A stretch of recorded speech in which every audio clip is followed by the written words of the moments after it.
So, Mr. Mayor, again, this is a grant. This is money that we will receive to reimburse. And so there's some piping that needs to be done over on Canvas Back Way. It's been a long time overdue.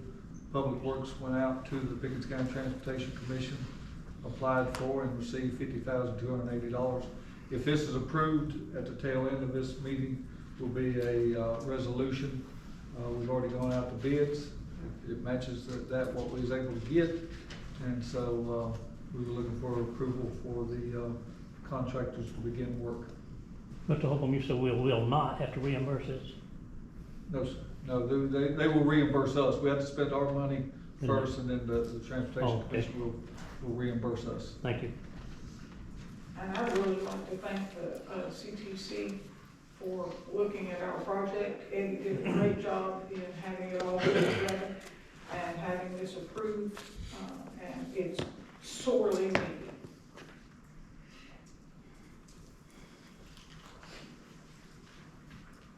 Any other questions? Call for question. Call for question. All in favor of this ordinance, raise your right hand. Any opposed? Item F, ordinance number 2022-33 to enact City of Easley ordinance under Title 9, Chapter 99. Do I hear a motion? So moved. Second. Mr. Mayor, if you would return this over to the city attorney, please. Thank you, sir. This ordinance comes before you due to disruptive behavior by certain persons who have recorded employees without their consent. While the First Amendment protects the right to gather information about what public officials do on public property, and specifically a right to record matters of public interest, like all First Amendment protections, this right is subject to reasonable time, place, and manner restrictions.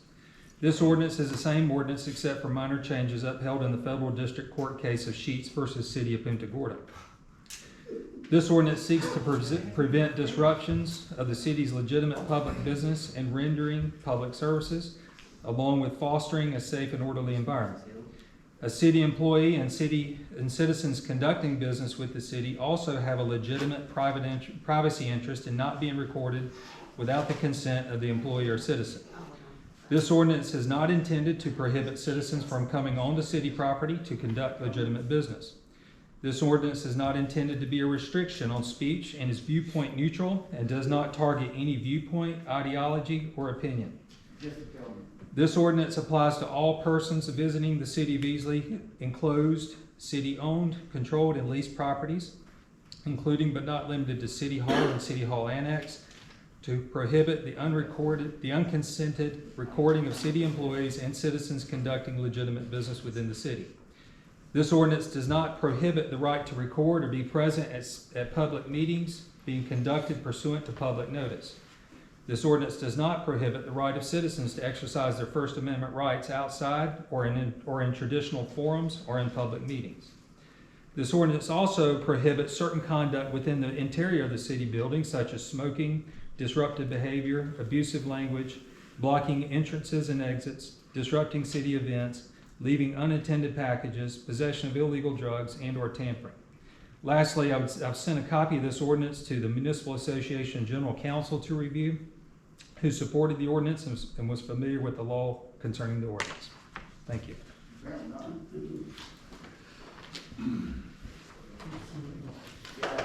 Questions from council? Mr. Mayor, I couldn't hear you, people talking. You say something. I said, any questions from council? I don't have any questions, but last month I made a statement that there, in my research, there's a pending federal appeal of that ruling of Sheets versus Punta Gorda.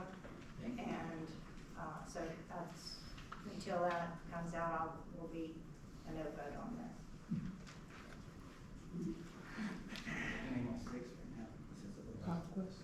Call for a question. All in favor of this ordinance, raise your right hand. Any opposed? Thank you. If I have to call you down one more time, the police will ask you to leave. You're disrupting our meeting. You didn't call me out Thank once. you, thank You didn't you. call us once at all times. I just did. Well, don't worry, yeah, I don't know. But he's gonna get attendance with the suit later, so I ain't worried about it. Red shirt, green jacket. I'll leave. I got it on camera, don't worry. Oh, no, my lawyer's watching, my building is. It's a violation of free speech. Yeah, it was violating It is.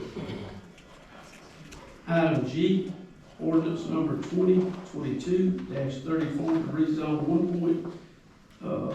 1.1 acres of real property located at Valentine Street and Brushy Creek Road from GC to GR2. Is that correct? Motion to bring it to the floor. Second. Hey, Tommy. Yes, sir. The ordinance was reviewed by the planning commission and was voted against, 1 vote for, 4 against. City council heard it last month, voted in favor of the rezoning, and we come to you tonight for the second reading. Mario, do you want to explain this one again? Sure. What happened, it was zoned, probably to begin with GR2. Then it was rezoned GC, because it was backing up to the Publix area. So it was decided to bring that up to GC for there. For some reason, the credit union was cut out of that, and it was zoned OI. So we had this peninsula of GC behind the OI area, all surrounded by GR2 on the other sides. So the developer came in and asked that to be a GR2 zone. We reviewed it and felt it was the best use for it. The Planning Commission was in the middle of debate, and they thought it could go to a FRD, which is a flexible review.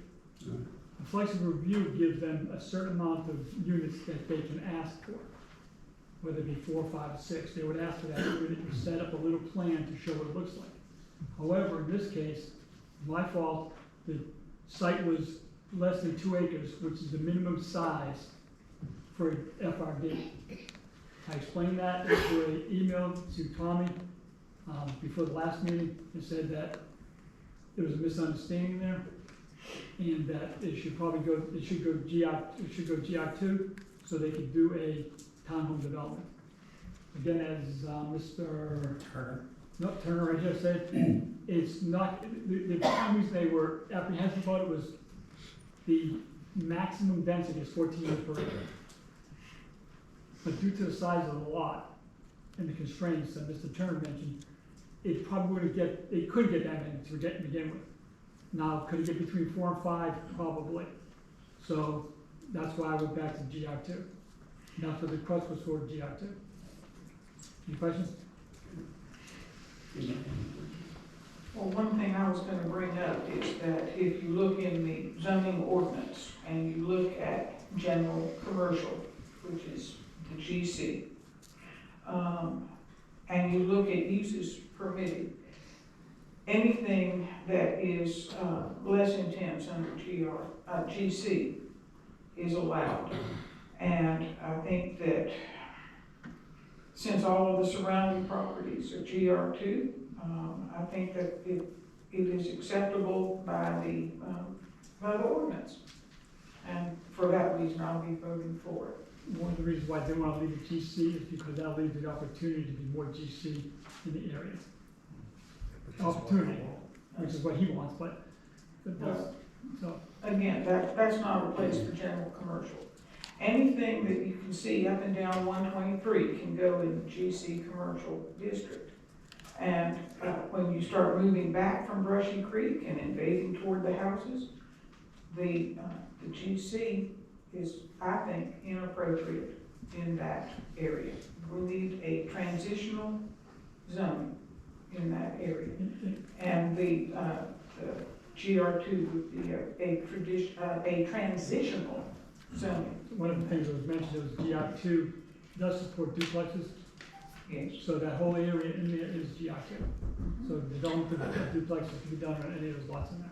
All of the surrounding property is developed as single-family residential, but the existing zoning on it is GR2.